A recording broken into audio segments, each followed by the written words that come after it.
La conversation scientifique par Étienne Klein.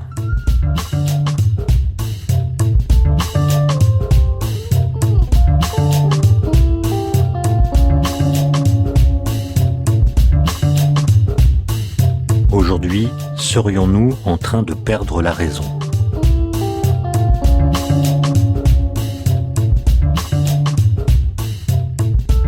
Si on fait un tour dans une librairie pour lire les quatrièmes de couverture des livres qui s'y trouvent, on ne tarde pas à reconnaître l'air du temps. Ce n'est pas la joie dans les rayons. Les réflexions sur la catastrophe sont devenues un genre littéraire à part entière. L'actualité y aide en pourvoyant au renouvellement des exemples. Le monde ne nous lâche plus. Il déferle en funestes accélérations qui défient toute maîtrise.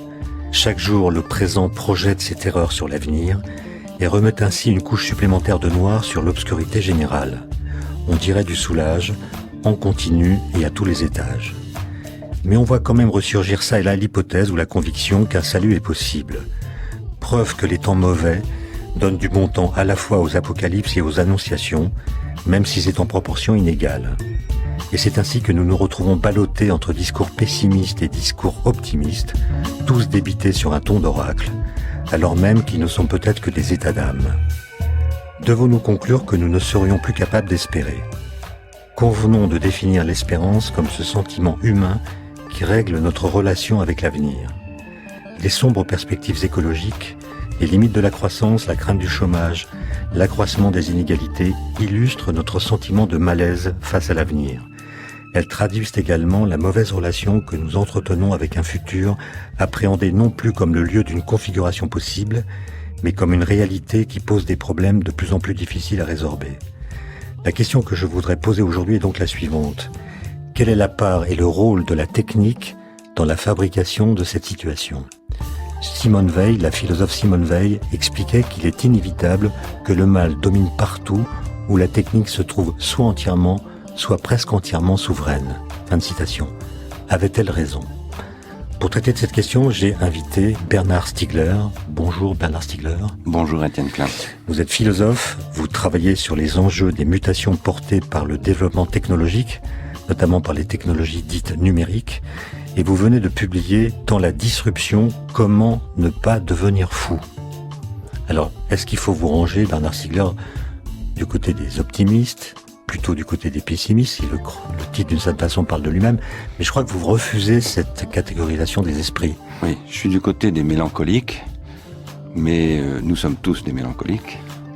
Je pense que la psyché humaine est constituée par la mélancolie. J'avais essayé de montrer ça autrefois en m'intéressant à la figure de Prométhée, en m'appuyant sur Jean-Pierre Vernant, que Prométhée qui se fait manger le foie par le vautour et qui est aussi le dieu des mortels, c'est-à-dire le dieu par qui arrivent les mortels dans son combat avec Zeus, avec les Olympiens, est la figure de la mélancolie, de ce qu'on appelle aussi parfois la thanatologie, c'est-à-dire le discours sur la mort. Je suis un mélancolique comme tout le monde. Après, nous le sommes plus ou moins pathologiquement. Je parle un petit peu de cette pathologie-là, et de la mienne y compris, et des substances que j'utilise parfois pour lutter contre elles dans ce livre. Je suis pessimiste évidemment comme tout le monde. Et je suis optimiste comme tout le monde. Nous sommes aussi tous cyclotimiques, bipolaires. Donc c'est pas une bonne façon de catégoriser les esprits. Voilà, je pense que c'est ce que vous appeliez d'ailleurs. La question c'est plutôt qu'est-ce qu'il faut faire. Voilà, c'est ce que vous appeliez des états d'âme. Il faut dépasser les états d'âme. Pourquoi ? Pour penser tout simplement. La pensée n'est jamais optimiste ni pessimiste. Elle est toujours les deux. Et ce que j'essaye de faire, en effet, c'est d'instruire méthodiquement. Eh bien, cette question que pose Simone Weil, par exemple, en effet, le rapport entre, appelons ça, la technique et le mal. Voilà. En posant d'ailleurs que je crois que le pire des maux qui nous frappe aujourd'hui, au début du XXIe siècle, c'est la dénégation. La dénégation de ces enjeux. Soit par les optimistes, justement, ou qu'on appelle aussi parfois les technophiles, qui consistent à dire que tout s'arrangera grâce à la technique, ou la dénégation de la nécessité de s'emparer de la technique qui frappe les technophobes et qui consiste à dire que voilà, tout est fichu parce que la technique domine tout. Je fais partie des gens qui considèrent, nous sommes de plus en plus nombreux, que il faut reconsidérer de fond en comble le rapport entre la pensée, la société et la technique, que ce qui nous force à penser, c'est la technique, Et que c'est ce que disait Georges Canguilhem, par exemple, c'est aussi ce que disait Nietzsche, à mon avis, même si ça n'est pas cela que dit Nietzsche en tant que tel, c'est pas ça qu'on retient. C'est d'ailleurs pas ce qu'il dit, mais c'est ce qu'il sent. Voilà. On sent que c'est une question qui vous travaille depuis longtemps. En 2003, je crois, vous aviez publié un livre qui s'intitulait Aimer, s'aimer, nous aimer. Je me trompe pas sur la date, je suis sûr du titre. C'est 2003. Et vous concluez en disant ceci: si nous ne faisons pas une critique écologique des industries de l'esprit, je saute un passage, alors nous allons vers une explosion sociale mondiale, c'est-à-dire vers une guerre absolue. Alors qu'est-ce que c'est que l'industrie ou les industries de l'esprit? Eh bien, c'est ce qui est pointé par Adorno et Horkheimer en 1944, lorsqu'ils soutiennent que les industries culturelles, ce qu'ils vont appeler les industries des biens culturels, sont en train de produire ce qu'ils appellent une nouvelle forme de barbarie.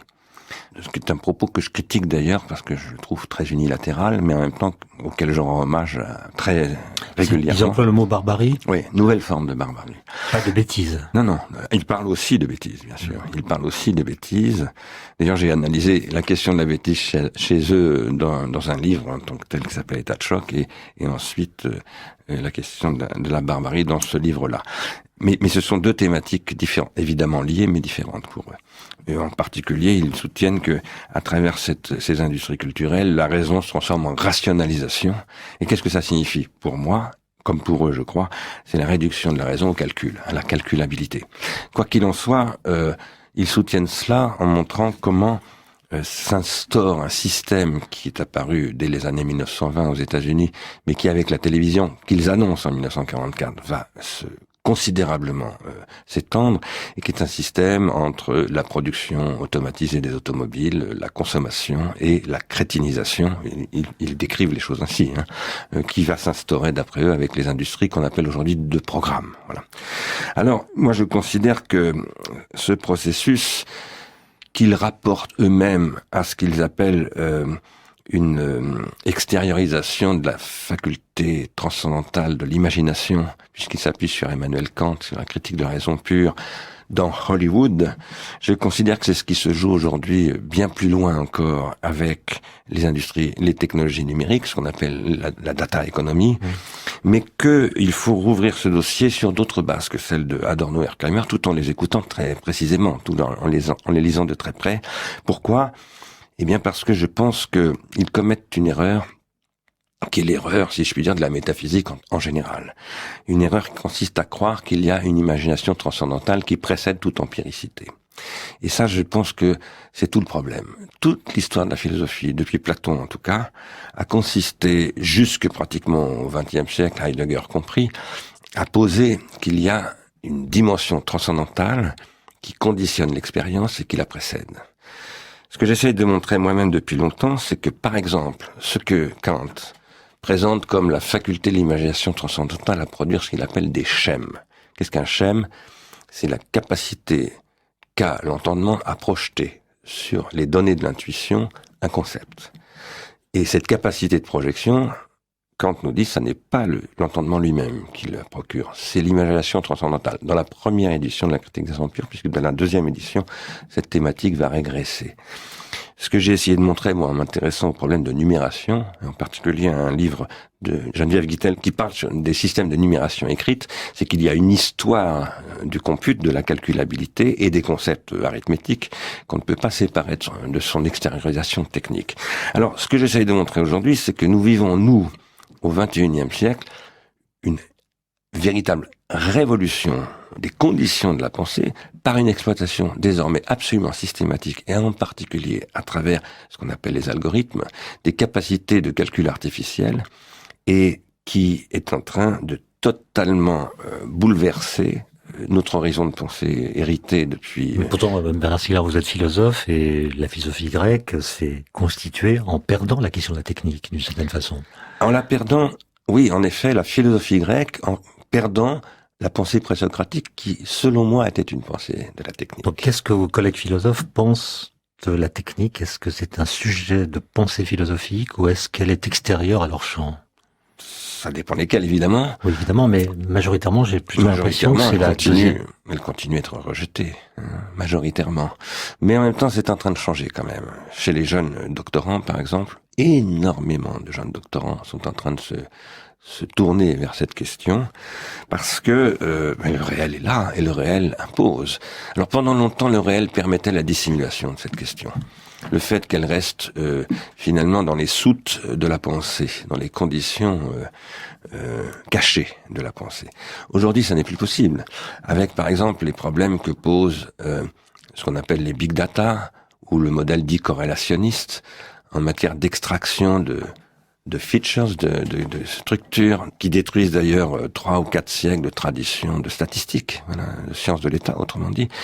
À partir de là, d'innombrables questions se posent, et dans tous les domaines. Par exemple, la juriste Antoinette Rouvroy, en Belgique, a développé ce concept de gouvernementalité algorithmique. Elle reprend évidemment à partir de ses travaux sur Michel Foucault, et elle fait travailler ces questions de manière extrêmement vive dans la philosophie du droit.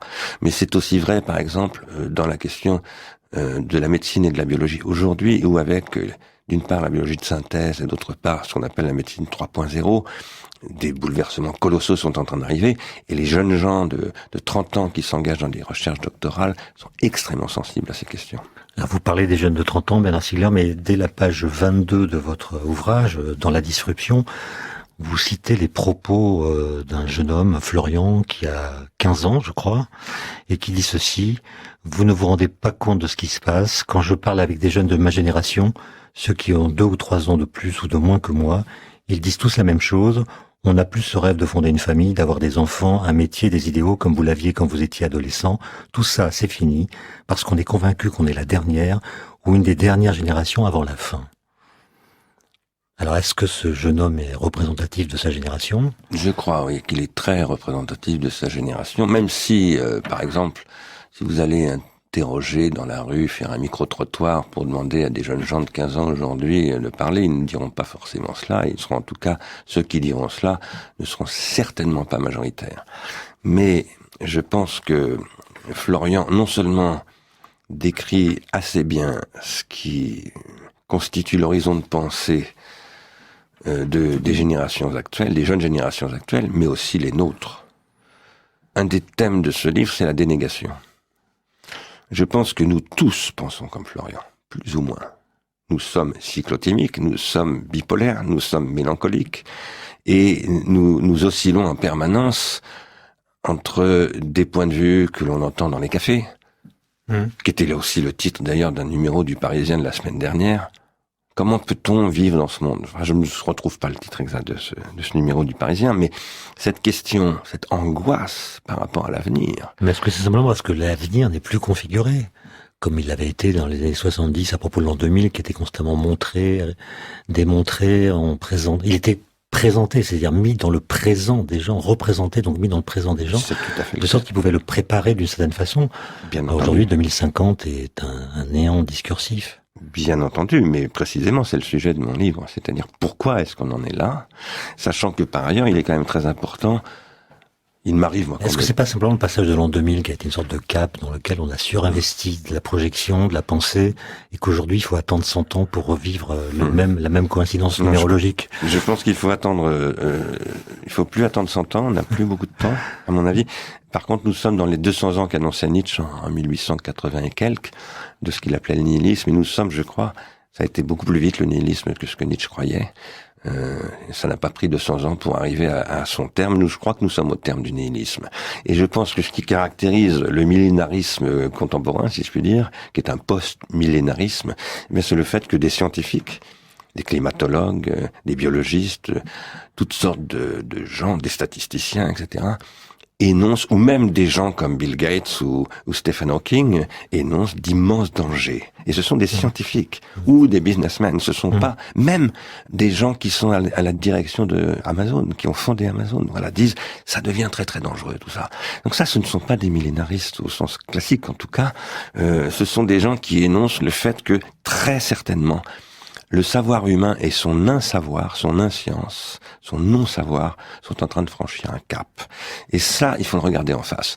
Alors aujourd'hui, les gens ont des stratégies de dénégation à tous les étages. Les grands-parents qui s'inquiètent pour leurs enfants et leurs petits-enfants, qui se disent mais ils s'en sortiront jamais. Et la plupart des grands-parents pensent ça. La plupart ne veulent pas le dire, d'abord pour ne pas inquiéter leurs enfants et leurs petits-enfants, et puis pour pouvoir ne pas se le dire à eux-mêmes. Donc ils le refoulent. Et il faut savoir que le refoulement, à cette échelle-là, s'appelle le déni, produit de la folie.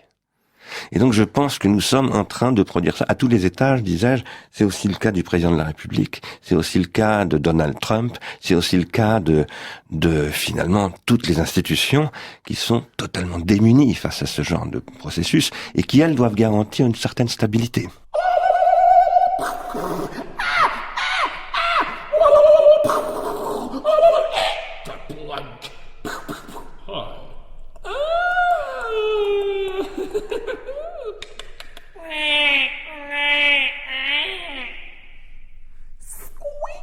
Squeak, squeak, squeak.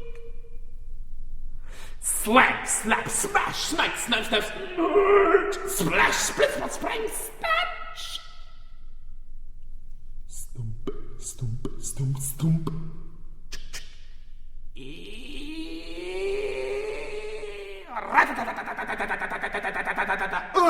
Alors on va parler de la folie et de son lien avec la raison, puisque ça fait un objet important de votre livre. Mais si je vous comprends bien là dans ce que vous dites, c'est que nous sommes dans une situation paroxystique d'une certaine façon.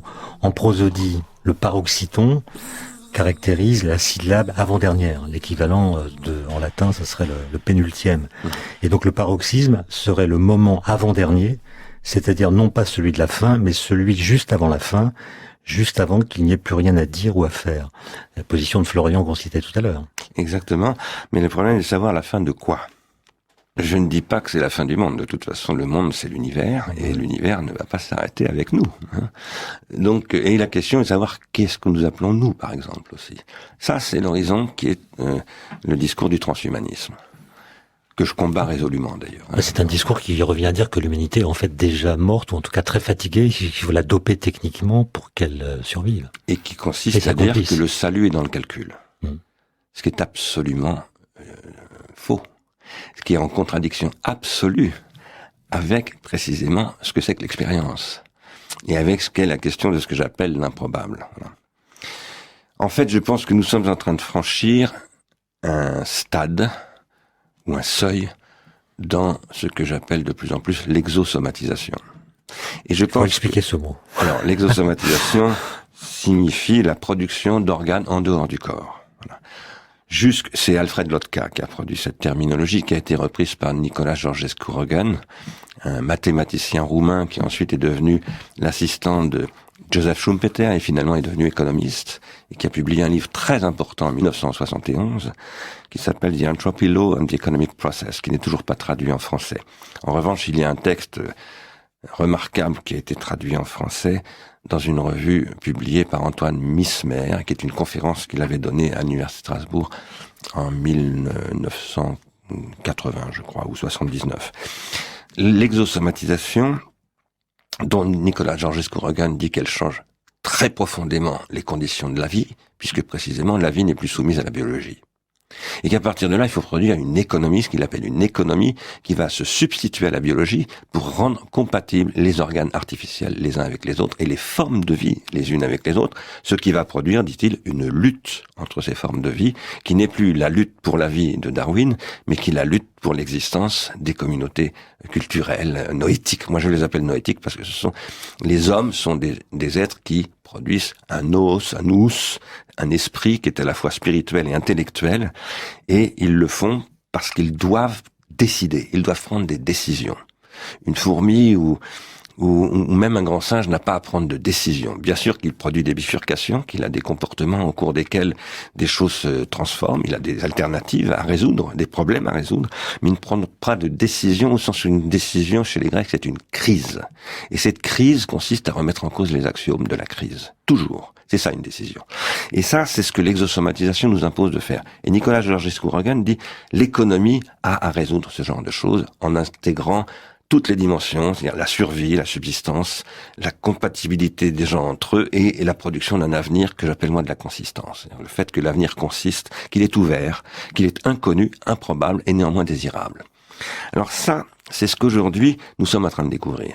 Et c'est ce que le transhumanisme présente d'intéressant d'ailleurs. Je combats, moi, le transhumanisme, qui est une idéologie et une stratégie de marketing, mais je pense qu'en même temps, il pose des questions très intéressantes. Ces questions sont le fait qu'on ne peut pas penser la pensée, donc la décision, la crisis, sans thématiser, analyser l'exosomatisation, et telle qu'elle remet en question, par exemple, les modèles classiques en biologie, par exemple du darwinisme. On ne peut pas... C'est-à-dire qu'il faut penser à un homme hybride. Il faut penser à un homme hybride et une forme de vie. Je crois que Georges Canguilhem était sur ce chemin-là un jalon fondamental. Canguilhem, qui est d'ailleurs un grand lecteur de Nietzsche. Une forme de vie qui n'est plus soluble, je dirais, dans la lutte pour la vie à la façon de Darwin. Et ici, le sujet a pu être refoulé pendant des millénaires, puisqu'en fait, disons, depuis le paléolithique supérieur, depuis qu'il y a une vie spirituelle attestée. Il y en a évidemment avant, mais on n'en a pas la certitude. Par contre, on a la certitude qu'au paléolithique supérieur, il y a des formes de vie intellectuelle, noétiques au sens où j'en parle, tout à fait attestées. Des formes artistiques, des formes de collection, d'archivage, déjà, etc., dès le néandertalien. Là, quelque chose se produit qui va faire que toutes ces questions qui relèvent de ce que j'appelle maintenant, je vais me faire beaucoup d'ennemis, le surnaturel et le surréaliste, le surréalisme de l'existence humaine et la surnaturalité de l'existence humaine, eh bien c'est dissimulé Pourquoi à travers... vous feriez des ennemis en prononçant ces mots? Parce que je touche à des choses qui remettent en cause des modèles rationnels classiques. Et donc, comme en plus j'ai l'outrecuidance... Oui, mais comme vous expliquez que c'est nécessaire... Oui, bien sûr, mais j'ai l'outrecuidance de me référer à Heidegger malgré le fait qu'en effet il a été nazi, qu'en effet il a été antisémite. Je me réfère à Nietzsche alors, malgré le fait qu'en effet il a servi de référence officielle au nazisme. Au prix de quelques bricolages. Bien entendu. Je pense que ceux qui sentent le souffle parce qu'ils ont touché à quelque chose qui ressemble au mal. Voilà. Et je crois que pendant des millénaires, même des centaines de milliers d'années, si on remonte au néandertalien depuis 300 000 ans, un processus de dissimulation s'est opéré à travers les pratiques magiques, à travers les pratiques surnaturelles, à travers les pratiques mystiques, etc. Et qu'aujourd'hui, nous ne pouvons plus opérer cette dissimulation. Nous sommes donc dans une épreuve de vérité. Une épreuve de vérité au sens très fort. C'est ce qu'annonçait Nietzsche, là, à travers la figure du surhomme. Et je crois que cette épreuve de vérité, il faut l'affronter sans dissimuler les dangers, car il y a d'immenses dangers. Les immenses dangers sont un taux de croissance de l'entropie dans la biosphère à une échelle absolument incommensurable et qui ne fait pas qu'affecter l'atmosphère, le climat, les milieux, le climat, etc., mais d'abord les esprits. C'est ça la question fondamentale.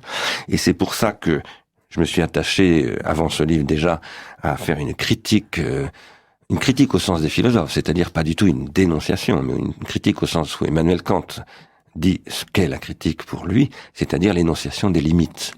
Je me suis attaché j'ai essayé d'ouvrir la question des limites de l'algorithmique dite des big data. Et non pas du tout pour rejeter l'automatisation, je fais partie des gens qui considèrent que il n'est absolument pas efficace et intéressant de rejeter les processus de transformation. Je pense qu'il faut se les approprier. Et c'est là qu'on peut revenir à ce que vous disiez en citant Simone Weil. La question fondamentale aujourd'hui, lorsque Simone Weil dit, et a tout à fait raison, que lorsque la technique domine totalement, est totalement souveraine, ou presque, et là nous sommes dans ce presque, alors nous sommes confrontés au mal en tant que tel. Nous sommes confrontés au mal en tant que tel, et ce qui se nomme ainsi aujourd'hui, c'est la disruption.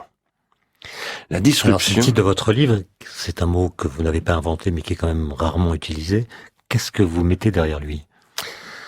Alors... Il y a plusieurs sens, qui sont déclinés dans le livre, mais pour les auditeurs, j'aimerais qu'on le fixe un peu. D'abord, je voudrais souligner qu'en anglais, c'est un mot commun. Ouais. To disruption, c'est un mot qui veut dire bouleversement, interruption, catastrophe, etc. Donc c'est un mot de la langue courante. En français, on l'utilise aussi en physique.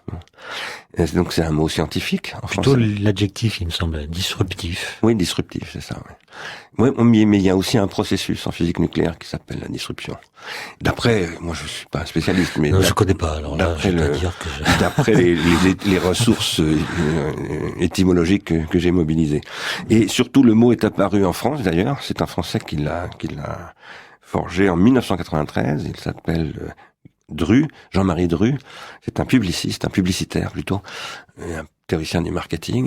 Il a commencé à énoncer l'idée que désormais la guerre économique se mènerait à travers des stratégies disruptives, de prise de vitesse, de saisie, de tétanisation des adversaires, les adversaires étant d'innovation radicale. Par une innovation radicale. Et il se trouve que c'est un pur hasard, mais en 1993 commence le World Wide Web, et que le World Wide Web va ouvrir précisément le temps des stratégies disruptives. Par exemple, en 1994, Jeff Bezos conçoit Amazon, qui est basé intégralement sur les technologies numériques que le web rend possible. Et Bezos, c'est une stratégie disruptive qui a pour but de détruire absolument tout ce qui constitue les cadres à l'intérieur desquels se livrait la guerre économique entre compétiteurs dans le domaine de la livraison de produits. On commence par des livres, on va ensuite vers... C'est pas ce qui se trouvait déjà chez Schumpeter avec l'idée que l'innovation, ça permet d'éviter la formation de monopoles durables? Non, parce que chez Schumpeter, il y avait néanmoins toujours un rôle de la puissance publique, de la régulation. Et d'ailleurs, c'est ce que montre Bertrand Gilles, qui se réfère sans arrêt à Schumpeter. C'était un schumpeterien, Bertrand Gilles. Bertrand Gilles est celui qui, en histoire, a essayé d'inscrire la perspective de Schumpeter dans une longue durée pour montrer qu'il était logique qu'on en arrive au point de vue schumpeterien. Donc Schumpeter parle de destruction créatrice, mais cette destruction créatrice, chez Schumpeter, ne détruit pas la société. Elle repose au contraire sur un renforcement. Elle détruit le monopole. Elle détruit les monopoles et elle permet de lutter aussi contre ce que Marx appelait la baisse tendancielle du taux de profit. Parce que Schumpeter, c'est d'abord une réponse à Marx. Pour dire qu'il y a un évolutionnisme en économie, son premier livre s'appelle l'évolution économique, la théorie de l'évolution économique, contre un point de vue qu'il considère être fixiste chez Marx et qui ne permet pas de penser la réinvention permanente du capitalisme par lui-même à travers l'innovation technologique. Aujourd'hui, et ça, d'ailleurs, je pense que Georges Scouregan, qui était l'assistant de Schumpeter, le voyait venir en 1971. Aujourd'hui, la disruption prend de vitesse tous ces mécanismes qui font que, bien par exemple, comme le montrait Bertrand Gilles, au XIXe siècle, au début du XIXe siècle, Napoléon invente l'État moderne parce que, Hegel le voit très bien, et la Prusse va enchaîner dessus, parce que il met l'État au service de l'intégration de ce qu'on appelle à l'époque le progrès et qu'on appellera l'innovation que au XXe siècle avec Schumpeter. Et à partir de là, tout l'État va être conçu, par exemple la création de l'école polytechnique, de toutes ces instances que le napoléonisme va instaurer, qu'on va retrouver avec l'université de Berlin en Allemagne, en Prusse plus exactement, etc., etc. Tout cela va être mis au service de l'appropriation de l'innovation capitaliste comme technologie, pour faire en sorte que la société n'explose pas dans cette innovation, mais au contraire se renforce et permette d'ailleurs de lutter contre, par exemple, entre la France et l'Allemagne, entre le modèle bismarckien et le modèle napoléonien, pour le contrôle de l'espace planétaire. Alors, ça, c'est ce qui commence à disparaître à partir de 1993 de manière structurelle. C'est ce qui est anticipé d'ailleurs par la révolution conservatrice dès les années 70, la fin des années 70 aux États-Unis et en Angleterre. Pourquoi ? Parce que lorsque le capitalisme occidental, constatant que la décolonisation conduit à l'apparition de nouveaux acteurs industriels, en particulier en Asie, mais pas seulement, conduit aussi au contrôle des matières premières par l'OPEP, etc., eh bien, la conclusion qu'en tirent les républicains américains et les conservateurs britanniques, c'est qu'il faut séparer le capitalisme industriel du capitalisme financier et que l'essentiel est de conserver le contrôle du capitalisme financier. La conséquence que ça va avoir, cela, c'est le fait que Ronald Reagan dira le gouvernement n'est pas la solution, c'est le problème, et ça va avoir pour conséquence que le marketing va court-circuiter toute instance délibérative et donc toute démocratie. Aujourd'hui, la disruption accomplit cela, mais avec une organologie, ce que j'appelle une organologie, c'est-à-dire des moyens, des technologies, et pas simplement des technologies, des concepts organisationnels, des stratégies, des institutions, même comme l'Université de la Singularité, qui ont pour but véritablement de prendre de vitesse la société. Et la disruption, c'est la situation dans laquelle nous arrivons toujours trop tard. J'ai siégé pendant 3 ans au Conseil national du numérique et j'ai vu à quel point le législateur qui nous saisissait régulièrement à travers un ministre ou un député ou quelqu'un d'autre... Il arrive après. arrive toujours trop tard, même quand on essaye d'aller très vite, comme on essayait de le faire au Conseil national du numérique. Pourquoi? Parce que quand on vient résoudre un problème 6 mois après qu'on nous l'ait énoncé, il n'existe plus. Et c'est un autre problème qu'il faut résoudre. Ça, c'est très grave sur le plan juridique. Les juristes le sentent depuis déjà au moins 20 ans, avec la crise du droit d'auteur, en particulier au départ avec le web. Mais c'est aussi vrai, et c'est beaucoup plus grave, avec les universités. La thèse théorique arrive toujours trop tard. Et à partir du moment où la théorie est toujours en retard sur le réel de la transformation, ça veut dire que nous ne sommes plus dans la raison. Et si c'est possible, c'est parce que l'entendement est automatisable. Et là, je voudrais souligner un point qui est pour moi absolument fondamental. C'est le cœur de mon travail depuis une vingtaine d'années. Ce qu'a montré Emmanuel Kant en 1781, c'est que la faculté de connaître, ce qu'il appelle la faculté de connaître, n'est pas unie. Elle est constituée par des dimensions qui sont l'intuition, l'imagination, l'entendement et la raison. Et ces 4 dimensions de la faculté de connaître, eh bien, elles peuvent fonctionner séparément les unes des autres, plus ou moins, irrationnellement. Mais elles communiquent. Elles communiquent, bien entendu, mais elles fonctionnent différemment. Et à partir du moment où on pose, ce que ne fait pas Kant, mais ce que je disais tout à l'heure, où on pose que l'entendement est en fait quelque chose qui est constitué par les schèmes de l'imagination, qui elle-même est constituée par l'extériorisation technique, c'est-à-dire par l'imagination technique. Alors, on peut concevoir que l'entendement soit automatisable. Ça, c'est ce que permettent, d'une part, les régulae de Descartes, sur la base desquels Leibniz va produire sa caractéristique universelle, que Kant va critiquer en disant, mais il faut séparer, il faut distinguer l'entendement et la raison doit doit limiter les facultés, les possibilités de l'entendement, elle-même étant la faculté d'espérer, c'est-à-dire de projeter spéculativement au-delà des données de l'intuition.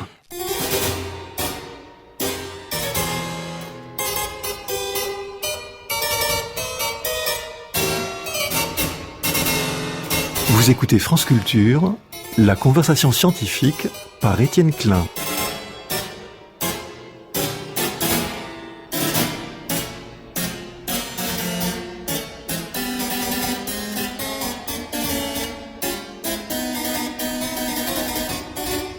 Mais Bernard Stiegler, il y a quelque chose que je ne comprends pas.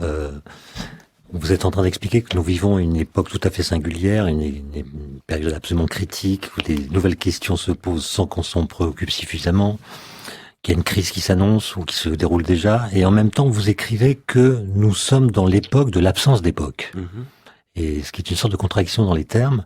Et du coup, je comprends plus le lien entre ce que vous dites et cette phrase. Qu'est-ce que vous appelez une époque ? Alors une époque, c'est une unité, disons, spatiale et temporelle, en règle générale, qui est caractérisée par le fait que tous les individus qui vivent dans cette époque ont un horizon d'anticipation qui leur est commun. Donc une capacité à désirer, à vouloir ou à craindre un avenir positivement. Qu'est-ce que veut dire craindre positivement ? Ça veut dire, par exemple, quand on est un conservateur au 19e siècle qui refuse le progrès, qu'on est un anti-moderniste, eh bien, positivement, on tient des discours, on élabore un discours, un contre-discours qui a sa cohérence, son unité, etc. Et ça constitue une scène. Voilà. Aujourd'hui, ça, nous n'arrivons plus à le faire parce qu'on n'arrivons plus du tout à produire des protensions, ce que j'appelle des protensions, en reprenant une terminologie de Husserl, de la phénoménologie, des protentions collectives positives. Nous n'avons plus que des protensions collectives négatives. Et pas seulement en France. Dans toute l'Europe, c'est pour ça que l'extrême droite monte dans toute l'Europe, aux États-Unis, où Paul Krugman, que je cite ici, montre comment les classes moyennes blanches sont en train de s'effondrer dans la toxicomanie, le suicide, et en fait, de voir s'effondrer leur espérance de vie. En Chine, où j'enseigne depuis l'année dernière et où 15% de la population est considérée dépressive, en fait, c'est un processus universel. Alors, d'où vient ce processus ? Eh bien, du fait que précisément, la raison et l'entendement se sont structurellement séparés. La capacité d'anticiper des raisons d'espérer, car c'est ça la raison. La raison est toujours productrice de raisons d'espérer. C'est ce que Kant nous apprend. Cette capacité-là est aujourd'hui court-circuitée par l'entendement automatique. C'est possible parce que l'entendement est en fait toujours basé sur des artefacts. Et comme nous n'avons pas pensé ces artefacts, nous ne les avons pas critiqués aujourd'hui, ils nous dépassent, c'est l'histoire de l'apprenti sorcier. Ils nous dépassent avec des gens qui exploitent ça très très bien, dans la Silicon Valley en particulier, pas seulement. C'est-à-dire nous sommes débordés par des instruments qui pensent à notre place ? je dirais pas qu'il pense à notre place, mais il compte à notre place. Et la pensée, c'est pas le calcul. Derrière tout ça, il y a un cognitivisme computationnaliste qui est, à mon avis, absolument redoutable et dont personne n'a encore fait sérieusement la critique. Je m'y attache dans un livre que je suis en train d'écrire en ce moment. Maintenant, la question fondamentale, c'est le fait que l'entendement est extériorisable. Aujourd'hui, l'entendement va 4 millions de fois plus vite que la raison. Vous parlez de la vitesse de calcul des ordinateurs. C'est la vitesse de calcul des ordinateurs qui sont 4 millions de fois plus rapides, alors dans leur vitesse optimale, bien entendu, c'est-à-dire optimisé, en particulier pour les marchés financiers, que notre système nerveux, qui lui est limité par des barrières des nerfs qui fonctionnent à 50 mètres par seconde. Donc le différentiel, c'est un facteur de 4 millions, un coefficient de 4 millions. C'est absolument vertigineux. À partir de là, d'ailleurs, beaucoup de gens désespèrent, parce qu'en effet, c'est désespérant. Moi, je ne désespère pas du tout. Parce que je considère que la question fondamentale qui est derrière tout ça, c'est l'entropie et la négantropie. Avec un E ou avec un H? Avec un A ou avec un E? Je considère qu'il faut penser l'entropie et la négantropie avec un E, comme on le fait en physique et en biologie, mais aussi avec un A et un H. L'entropie en géographie, par exemple, les milieux anthropisés, ça s'écrit avec un A et un H, ce sont les milieux qui ont été complètement transformés par l'être humain. Ce qu'on appelle l'anthropocène, c'est le fait que la biosphère en totalité est devenue un milieu anthropisé. Et ce qui fait qu'on a changé les grands équilibres de cette biosphère. Et c'est pour ça qu'on considère, par exemple, oui, au GIEC, par exemple, qu'il y a des phénomènes de perturbation chaotique du climat qui tiennent à une augmentation considérable du taux d'entropie. C'est pas ce que dit le GIEC, c'est moi qui traduis ce que dit le GIEC dans ces termes-là. Il y a un article paru il y a quelques jours qui devrait vous intéresser, qui montre que 1/3 de l'humanité, aujourd'hui, ne peut plus voir la Voie lactée. Ben voilà. À cause de la pollution atmosphérique, mais aussi à cause de la pollution lumineuse. Oui, tout à fait. À Paris, on peut plus la voir, on voit que quelques dizaines d'étoiles quand il fait beau. Tout à fait. Et 1/3 d'humains, les enfants qui naissent aujourd'hui dans ces zones, ne peuvent plus voir la Voie lactée. Ce qui est catastrophique. C'est quand même une chose absolument inédite dans l'histoire de l'humanité. Est-ce qu'il y a un changement cosmique? Oui. Parce que le cosmos, c'est la manière dont nous vivons l'univers. Et si nous ne vivons plus l'univers en ayant accès à la Voie lactée, dans laquelle Kant a pensé toute sa philosophie, c'est en considération de la Voie lactée que Kant pense toute sa philosophie, c'est une catastrophe cosmologique. Voilà. Je mobilise d'ailleurs Whitehead, qui est un cosmologiste, un mathématicien qui est aussi discours sur ce qu'il appelle une cosmologie spéculative, parce que je pense qu'il faut relire Whitehead à l'aune aujourd'hui de ces questions de la disruption, pour essayer de reconstruire précisément une compréhension de la cosmologie où une nouvelle responsabilité s'impose à nous. Et c'est là que je voudrais revenir à la question de la négantropie, que j'écris en effet aussi avec un A et un H, et au service de ce que j'appelle une néganthropologie, c'est-à-dire une science, je n'ai pas peur de parler de ça, d'une nouvelle science, ou disons plutôt d'un nouveau paradigme scientifique, qui répond à ce que dit Claude Lévi-Strauss à la fin de Triste Tropique. Lorsque Lévi-Strauss dit à la fin de Triste Tropique, en fait, anthropologie, avec un A et un H, ce qu'il pratique, on devrait l'écrire avec un E et sans H, car l'homme est devenu un facteur d'entropie. Je suis pas du tout d'accord avec ce que dit Lévi-Strauss. Je suis d'accord avec ce qu'il dit là, mais sauf qu'il faut ajouter qu'il est aussi un facteur de négantropie, et d'une négantropie d'un autre type, qui n'est pas l'entropie, disons, du vivant, tel que, à partir de Schrödinger, on essaye de la penser comme un processus de différement de l'effectuation des effets de l'entropie. Je pense que l'exosomatisation... Vous parlez du livre de Schrödinger, Qu'est-ce que la vie? De Qu'est-ce que la vie, oui. Je pense que l'exosomatisation produit une néganthropogenèse, ce que j'appelle une néganthropogenèse, ou une organogenèse, qui n'est pas soumise aux lois de la négantropie, si on suit Schrödinger. D'ailleurs, on peut pas le suivre très très loin, parce que Schrödinger aujourd'hui n'est plus tout à fait up to date par rapport à l'état de l'art et de la science. Même si je note d'ailleurs en passant qu'on... Il avait quand même pressenti ce qu'on appelle ADN. Ah bah bien entendu, il a pressenti un code génétique énormément. À partir d'arguments physiques. Pour moi, c'est un géant, Schrödinger, sur ces questions. Mais voilà, la question qu'il a ouverte de la négantropie, je discute un peu avec Giuseppe Longo de ce genre de questions, voilà, nécessite d'être revisité aujourd'hui en face à l'état des mathématiques, de la physique, de la biologie, etc. Quoi qu'il en soit, ce que je crois, c'est qu'il faut introduire un autre concept de négantropie, qu'au-delà de la négantropie telle que Schrödinger cherche à la penser, il y a la néganthropologie telle qu'elle est produite par les organes artificiels. Et la question à laquelle nous sommes confrontés aujourd'hui, avec la disruption, c'est la capacité que nous avons à produire des bifurcations qu'aucun algorithme ne pourra jamais produire. Parce qu'une bifurcation néganthropologique, c'est quelque chose qui va, je vais sûrement choquer peut-être le physicien que vous êtes, plus vite que la lumière. Je veux dire par là que c'est une bifurcation qui fait qu'un système qui fonctionne à la vitesse de la lumière, eh bien, à partir du moment où c'est un système et que ce système est computationnel et fermé dans des règles de calcul, étant fermé dans des règles de calcul, ne peut pas anticiper.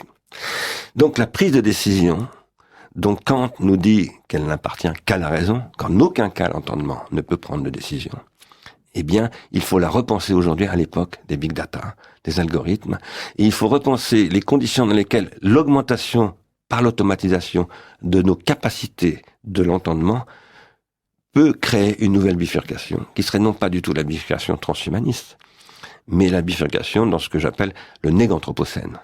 Le néganthropocène étant ce qu'avec Ars Industrialis et l'Institut de Recherche et Innovation, nous sommes en train d'essayer de mettre au travail vraiment très précisément sur un territoire qui s'appelle Plaine Commune, au nord de Paris, dans la Seine-Saint-Denis, en lançant une école doctorale, enfin pas une école doctorale, une chaire de recherche contributive, et en travaillant sur les conditions dans lesquelles on peut généraliser une économie contributive qui repose sur la valorisation non pas de l'entropie, ça c'est le modèle actuel du consumérisme, mais de la négantropie. Donc la question que vous posez, c'est celle du pouvoir finalement. C'est celle de l'articulation du pouvoir et du savoir. Et de la technique. Et de la technique, donc, puisque c'est ainsi que s'articule le pouvoir. Mais ce que vous dites peut être entendu comme étant assez affolant. C'est affolant. Et en même temps, vous dites beaucoup de mal des hommes politiques qui veulent nous affoler. Alors, enfin, ils nous affolent pas sur les mêmes choses, mais est-ce que l'affolement est un bon moyen de réfléchir? Non, en aucun cas. En aucun cas. Par contre, réfléchir à la folie, ça c'est très important. C'est aussi pour cela que je revisite assez longuement le discours de Michel Foucault, son conflit avec Jacques Derrida, en 1961, 62, 63, puisque Foucault publie en 61, je crois, Histoire de la folie à l'âge classique. Derrida publie en 63 un article très méchant, très virulent contre ce livre. Et je pense que Foucault, comme Derrida, ont raison. Qu'est-ce que ça veut dire? Ça veut dire, qu'est-ce que dit Foucault? Foucault dit, à partir de Descartes, une opposition se produit entre raison et folie. Voilà. La folie est éjectée de la raison. Alors que, par exemple, chez Montaigne, la raison est au cœur, la folie est au cœur de la raison, et ça a toujours été ainsi depuis les présocratiques, et y compris avec Platon, qui est pourtant, Platon, celui qui va entamer, je dirais, ce qui rendra possible cette opposition entre raison et folie. Et Derrida lui répond, mais pas du tout, les méditations, le cœur des méditations, c'est le malingénie, c'est une forme de la folie, etc., etc. En fait, il y a un malentendu entre eux, je crois. Ils ont tous les deux raison, selon moi. Et ils disent des choses vraies, la vérité... Et aucun n'est fou. Pardon ? Et aucun n'est fou. Aucun n'est fou. Mais la vérité est toujours partielle. Voilà. Il n'y a pas de vérité autre que inscrite dans une histoire et un processus de transformation. Et ce qui me frappe, c'est qu'ils oublient quelque chose fondamentalement. Ils parlent tous les deux de Descartes très savamment, parce que ce sont des très grands spécialistes de la philosophie française, extrêmement savants, mais très bizarrement, ils ne parlent pas des règles pour la direction de l'esprit, qui sont d'ailleurs le cadre conceptuel à partir duquel Descartes va écrire les méditations. Alors, que fait Descartes dans les règles pour la direction de l'esprit? Eh bien, il formule ce qui, selon moi, ce sont les règles 15 et 16, les bases de ce qui va être à l'origine de l'algorithmique. À savoir que il faut mettre en place des systèmes d'inscription et de lecture pour pouvoir compter et articuler le raisonnement sur ces systèmes, qui sont des systèmes de comptage et d'écriture. Ça, c'est ce que Descartes ne va pas beaucoup développer en réalité. Mais Leibniz va développer ça en très grand, et tout le monde sait, je pense, que Leibniz est le philosophe qui est à l'origine des concepts qui se développeront avec la technologie computationnelle de ce qu'on appelle les computers, c'est-à-dire les ordinateurs. Si j'ai bien compris, Bernard Stiegler, c'est lorsque la pensée est remplacée par le calcul que finalement une certaine forme de folie devient réelle, et si la folie devient réelle, le réel lui-même devient fou. Alors, la folie, d'abord, est effectivement refoulée dans notre société à partir de Descartes, alors qu'elle avait droit de cité, si je puis dire, jusqu'à la Renaissance, au moins. Elle revient au XIXe siècle, elle est réhabilitée par le romantisme, par le surréalisme au XXe siècle, etc., etc., avec Freud aussi, d'ailleurs, et toutes sortes de figures de ce type. Et aujourd'hui, elle ressurgit à travers ce que j'appelle, en me référant à un numéro de la revue Esprit, la folie ordinaire. Voilà. Esprit a publié en février, je crois, de cette année, un numéro très frappant avec des psychiatres, avec des sociologues, avec des philosophes, Michael Fassal par exemple, qui montre que la question de la folie se repose en nous, à notre époque, dans des termes tout à fait nouveaux. Il parle d'ailleurs, Fassel, de ce qu'on a dit de Sarkozy qui était fou. Et il commente la stratégie de François Hollande qui consistait à dire « moi je suis un être normal ». Bon. Mais il montre comment tout ça conduit Hollande lui-même à l'impuissance et à une forme de folie ordinaire. Alors, ça c'est peut-être plutôt moi qui interprète. Parler de folie rationnelle. Folie irrationnelle et réfléchie. Voilà. C'est l'expression de Fassel, ça, la folie réfléchie. Non, c'est une expression, pardonnez-moi, c'est une expression de Sloterdijk. Parce que Peter Sloterdijk, par ailleurs, avait publié il y a quelques années un livre que je pense être vraiment intéressant, qui s'appelle Dans le palais de cristal, et qui décrit le capitalisme qui émerge dès le XVIe siècle, avec la mondialisation, comme un processus de désinhibition, et qui contredit assez fortement la thèse de Michel Foucault. Au moment où Foucault essaye de montrer qu'à travers le cartésianisme, la raison occidentale va mettre en place des processus d'inhibition, de contrôle, etc., de refoulement, eh bien, Sloterdijk montre que tout à l'inverse, la conquête des colonies et ensuite à l'intérieur même des métropoles, le capitalisme va développer un processus de désinhibition. Et si je m'intéresse beaucoup à cette question, c'est parce que finalement, tout ça nous conduit à des questions de philosophie morale. Et j'essaye de désencastrer, si je puis dire, avec les traducteurs de Karl Polanyi dans La Grande Transformation, de désencastrer la question de la morale, de ce qu'on appelle la morale bourgeoise ou de la critique de la morale bourgeoise par 68, dont j'ai fait partie d'ailleurs, comme toute ma génération, comme vous. Et non, j'avais 10 ans. Oui, mais enfin, vous appartenez encore à ces années. J'ai connu. À ces années, disons, à la queue de comète de ce qui commence avec la contre-culture américaine, de ce qui se poursuit en Europe avec 68, et de ce qui va être exploité très efficacement par le capitalisme consumériste qu'a bien décrit Luc Boltanski dans Nouvel esprit du capitalisme, ce qu'il appelle la critique artiste. C'est un processus de désinhibition. Je pense que ce processus de désinhibition est aujourd'hui mis au service de la disruption et qu'il y a aujourd'hui une désinhibition automatisée qui conduit au désespoir.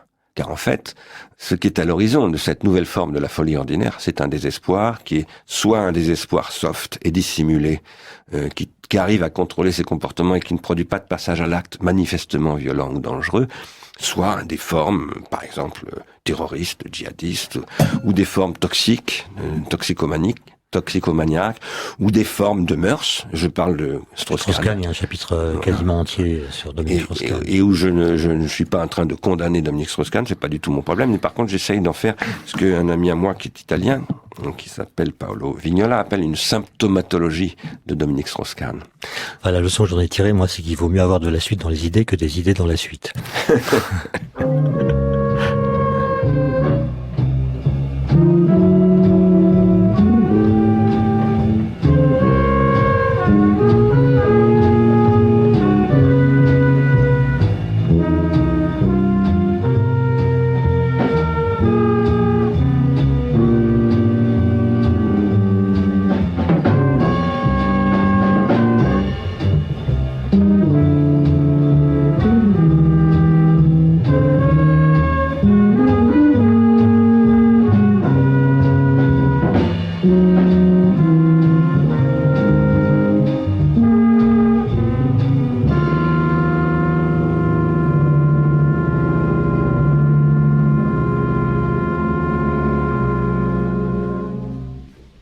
Alors, si on peut en venir à des questions moins philosophiques et peut-être plus personnelles, quoique chez vous les deux sont quand même très liés.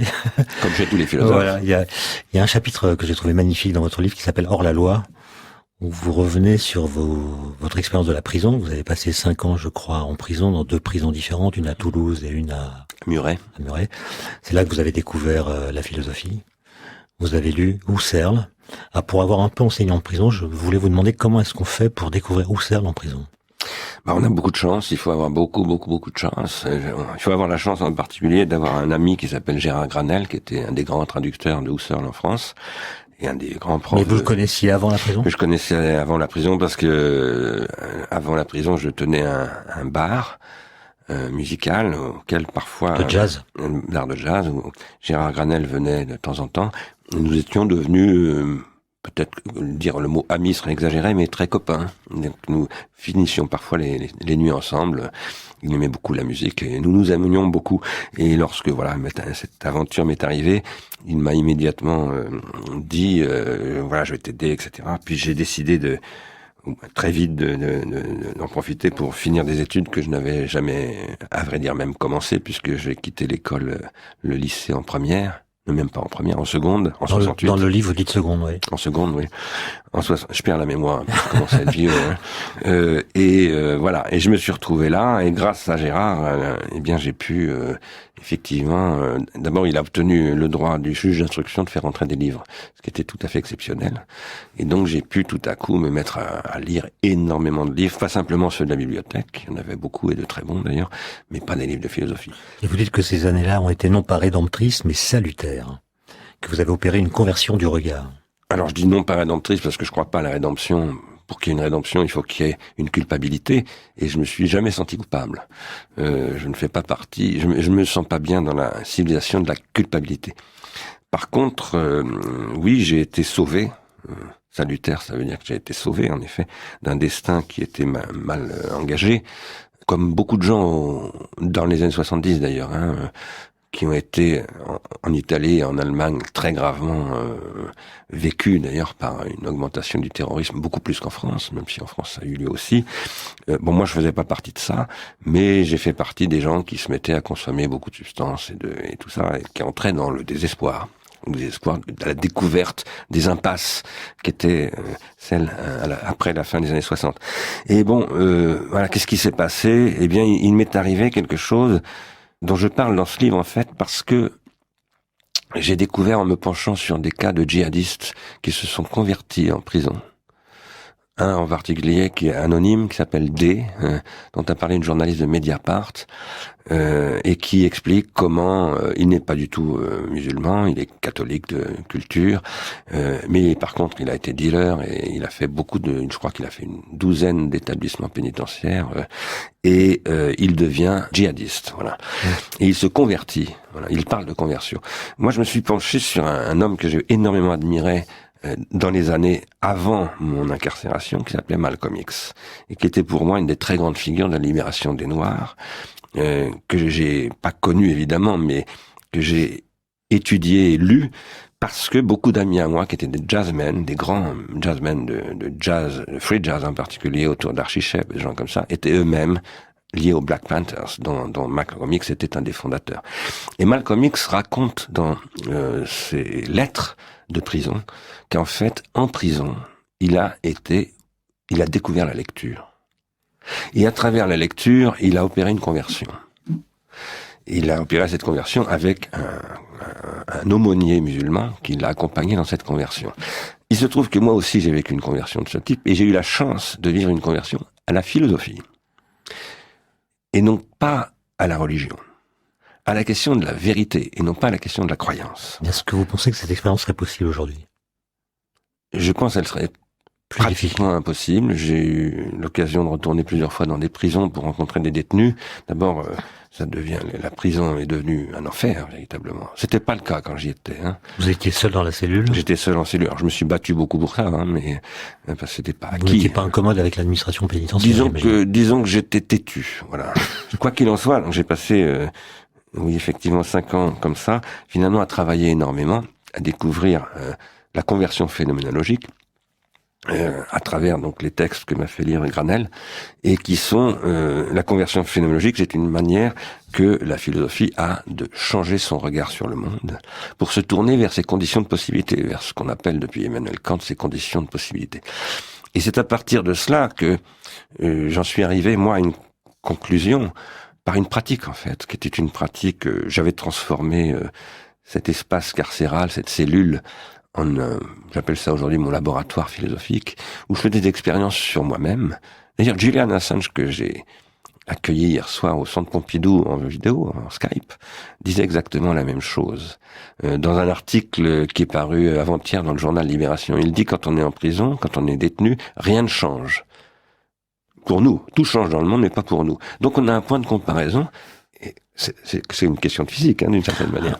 En fait, c'est pas tout à vrai parce que vous dites vous-même que dans le silence, en l'occurrence le silence de la prison, la parole ne disparaît jamais et en cela elle constitue une nouvelle expérience du langage toute proche de la folie. Oui, tout à fait, mais il y a une suspension du monde. Et ça, c'était la base de la méthode de la conversion de la phénoménologie dans le passage de ce que Husserl appelait l'attitude naturelle à l'attitude phénoménologique. Et cette interruption du monde, elle ne laisse qu'une chose, c'est le fonctionnement du langage. Chez Husserl, comme chez moi. Chez Husserl, dans les recherches logiques, ça commence par quoi? Le soliloque. C'est-à-dire, qu'est-ce qui se passe quand je suis seul, que je n'ai aucun interlocuteur et que ça parle tout seul dans ma tête? Voilà. C'est ça la question du soliloque. Moi, j'ai vécu ça pendant 5 ans. À Sainte, je vis ça en ce moment. Et c'est tout à fait fascinant parce que tout à coup, il y a un dépouillement du processus de symbolisation, du processus de vouloir dire, Bedeutung, comme dit Husserl, par rapport au monde. Et à ce moment-là, on se dit, oui, en effet, il y a quelque chose qui fonctionne avant le monde. Alors en fait, moi, ce à quoi je suis arrivé comme conclusion, c'est que non, il n'y a rien qui fonctionne avant le monde. Que, par exemple, quand j'étais en prison, j'étais encore pas dans le monde, mais au bord du monde. Ce qu'on appelle un paria, au sens strict, c'est-à-dire exclu. J'étais en réclusion, en plus. J'avais une peine dite de réclusion, c'est-à-dire d'exclusion du monde, mais j'étais au bord du monde. Ce qui me permettait de le voir comme personne ne peut le voir dedans. En même temps, il y a un truc qui m'a vraiment fasciné en vous lisant, enfin, notamment ce chapitre qui s'appelle Hors la loi dans votre livre Dans la disruption. C'est vous dites, vous avez cette expérience du soliloque, vous êtes seul, vous lisez des livres, ça dure 5 ans, mais en sortant, le jour de votre sortie, vous avez conscience que le monde est devenu pire qu'avant, alors que vous ne l'avez pas vu évoluer. Alors, qu'est-ce qui vous a donné cette conscience d'une gravité augmentée? J'avais tout de même accès aux journaux et même à la radio. Donc je pouvais écouter les informations de France Culture d'ailleurs, que j'écoutais à cette époque-là. Et puis par ailleurs, et surtout je dirais, j'ai eu accès à Nietzsche. À Nietzsche et à un certain nombre d'autres grands penseurs. Mais Nietzsche, il avait prévu que dans ces 5 années-là, ça s'aggraverait? Nietzsche rendait évident que le nihilisme n'allait pas cessé de s'intensifier, de s'accélérer. Et donc je dirais que logiquement, on ne pouvait qu'en arriver à la conclusion que ça ne pouvait que s'aggraver et se durcir. Voilà. Alors, Bernard Stiegler, c'est bientôt la fin de cette émission. Et là, je voudrais vous poser une dernière question. Aujourd'hui, il y a beaucoup de gens qui feraient qu'on mette des gens en prison, les gens qui sont fichés S, par exemple. Et je voudrais votre commentaire sur cette phrase de Dostoïevski que vous rappelez. Ce n'est pas en enfermant son voisin qu'on se convainc de son propre bon sens. Oui, nous sommes en train de vivre aujourd'hui, malheureusement, une époque extrêmement réactive très régressive, qui consiste à punir et non pas à soigner. Je raconte dans ce bouquin comment Derrida m'a proposé, quand je suis sorti de prison, m'a demandé ce que je voulais et comment j'ai demandé un rendez-vous à un conseiller de Jack Lang pour dire il faut transformer la prison, c'est un espace de conversion et on pourrait y faire des choses formidables. C'était Jean-Pierre Collin qui m'avait très bien reçu, mais la conversation n'a jamais eu la moindre suite. Et je trouvais ça très dommage. Aujourd'hui, le nombre de détenus a doublé par rapport à l'époque à laquelle j'y étais. Les détenus qui sortent de prison sont quasiment tous dans la désespérance garantie.